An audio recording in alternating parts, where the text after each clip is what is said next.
later in the week.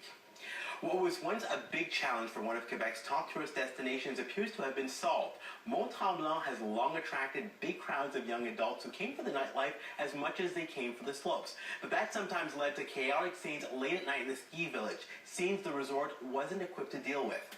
Alex Leduc explains. C'est la police, ça va bien? Officer Eric Cadotte patrols the normally quaint Tremblant ski village late on a Saturday night. Putting the windows down to hear if anybody's screaming, if there's an altercation. It's the last weekend of Quebec's spring break, and the resort's bars and clubs are packed with young adults who've clearly had a few. 5 or 10 years ago, a night like this would have concerned many here, because it would have included much more than noise complaints when the bars closed. They would have fights all over the street here. Cadotte says arguments over the area's small amount of taxis would be just one cause of violence and obnoxious behavior.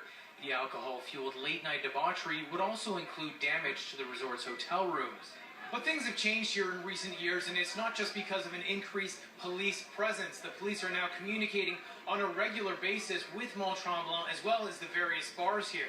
There was a time where we were a bit overwhelmed by the whole thing, but really in the last 3-4 years it made such a big difference that the resort, I think, found that its way to work with its clientele. I'd say in the last 2 to 3 years, the police have really made an effort to kind of join forces with us. And that effort, Cadotte says, now starts when groups of students arrive. Mont-Tremblant police even board their tour buses before they enter the village to explain what's tolerated here and what's not. Is there some stories that is pot legal here in Canada? Is prostitution legal? So we're just here to remind them that it's not, and that we have some bylaws concerning alcohol in order for them to have a good time and not get arrested.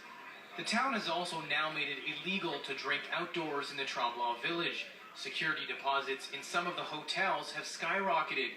Late-night partiers are watched closely, and troublemakers dealt with swiftly. We would have maybe fights every weekend or so, maybe 10 years ago. It's very different now.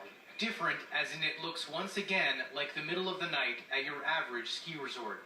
Alex Leduc, CBC News, Mont-Tremblant.